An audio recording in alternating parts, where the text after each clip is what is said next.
Halo semuanya, apa kabar nih kalian semua? Semoga dalam keadaan baik-baik saja ya. Oh iya, sebelumnya perkenalkan nama gue Raditya Hafidz Susra Kamil dari kelas 10 TPTU 2. Pada video kali ini, gue akan membahas mengenai kesehatan fisik dan mental. Lo tahu gak sih kesehatan mental gak kalah penting dari kesehatan fisik? Dan kesehatan mental itu sering terlupakan oleh kita. Padahal kesehatan mental merupakan salah satu yang terpenting dalam kesinambungan hidup. Kesehatan fisik dan mental itu sangat berkaitan dan berkesinambungan. Kesehatan mental yang baik dapat mempengaruhi kesehatan fisik kita secara positif. Begitu pula sebaliknya, kesehatan mental yang buruk dapat mempengaruhi kesehatan fisik yang buruk pula. Terus apa sih kesehatan mental dan fisik? Kesehatan fisik adalah kondisi tubuh seseorang yang merujuk pada kesehatan organ, sistem tubuh, dan kemampuan tubuh untuk berfungsi dengan baik. Kesehatan fisik dapat dicapai dengan melakukan gaya hidup sehat seperti makan makanan yang sehat dan bergizi, berolahraga secara teratur, dan menghindari kebiasaan buruk seperti merokok dan minum alkohol. Sementara itu, kesehatan mental adalah kondisi mental seseorang yang merujuk pada kesehatan pikiran dan perasaan. Ini mencakup kemampuan seseorang untuk mengatasi stres, merasa bahagia dan puas dengan hidup mereka, dan mengelola emosi mereka. Kesehatan mental dapat dicapai dengan mengembangkan keterampilan untuk mengatasi stres, memiliki hubungan yang sehat dengan orang lain, dan mengambil waktu untuk melakukan kegiatan yang menyenangkan dan bermanfaat bagi diri sendiri. Sekarang, kalian tahu kan apa itu kesehatan mental? Nah, terus apa sih kaitannya dengan kita capek?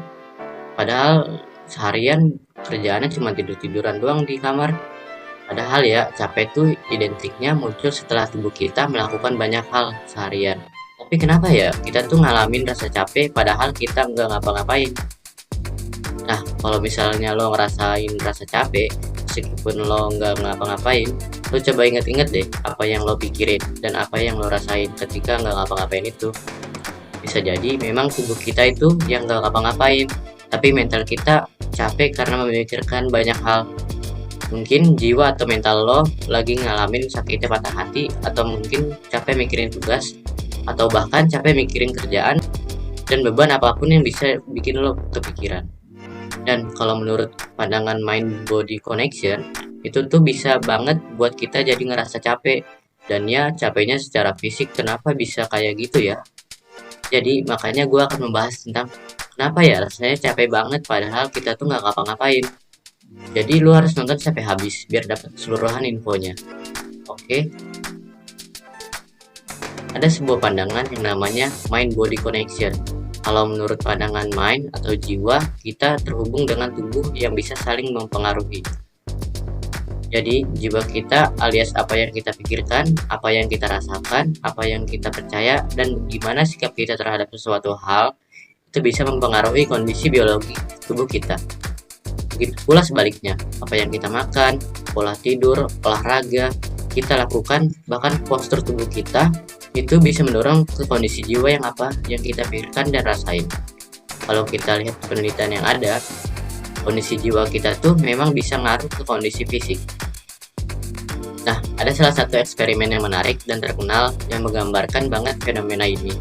Nah, eksperimen ini menunjukkan bahwa sebenarnya luka yang terjadi pada pelajar atau mahasiswa itu bisa lebih lama sembuhnya kalau terjadi di masa ujian dibandingkan kalau lukanya terjadi pada masa liburan. Ini tuh mungkin sangat terjadi karena kenapa? Ya pelajar atau mahasiswa ngerasain stres yang lebih berat. Suatu ya mungkin gue atau lo pernah ngerasain sendiri. Karena jarang banget ada orang yang mungkin gak se-stres itu kalau lagi ujian atau mungkin senang gitu, ya mungkin jarang. Nah, ketika kita stres atau merasa tertekan, tubuh kita memfokuskan energi untuk menghasilkan hormon kortisol yang akhirnya bikin bagian tubuh lain kayak sistem imun misalnya itu kekurangan energi buat kerja. Jadi tubuh kita ya alhasil jadi mudah sakit gitu. Dampak stres sendiri bahkan bisa ngaruh ke kromosom yang ada di DNA kita. Itu bakal lebih cepat mengalami penuaan. Ya, salah satunya bagian kromosom. Yang kalau menua dampaknya adalah resiko ke berbagai macam penyakit, misalnya penyakit jantung, kanker, anemia, yang biasanya sih memang terjadi di masa tua. Kesimpulannya adalah kalau tiba-tiba lo ngerasa capek padahal nggak ngapa-ngapain seharian, mungkin bukan cuma ada di tubuh lo, tapi juga mental lo, di jiwa lo. Contoh sederhananya adalah lo bakal lebih susah untuk berkonsentrasi, belajar, atau bekerja kalau lo belum makan seharian atau jam tidur berantakan. Ya akhirnya malah buat lo jadi makin sakit. Jadi kalau kita kurang tidur bisa bikin memori kita terganggu, aktivitas menurun, kemampuan berpikir berkurang, bahkan mood kita bisa jadi tidak stabil kalau kita kurang tidur. Makanya orang tuh sering bilang kalau mereka suka sensitif kalau mereka misalnya kurang tidur.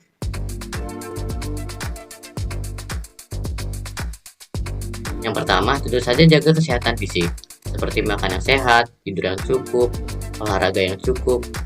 Tapi kalau kesehatan fisik lo itu nunjukin gejala yang serius, ya jangan lupa perlu penanganan lebih lanjut. Ini juga terjadi sebaliknya.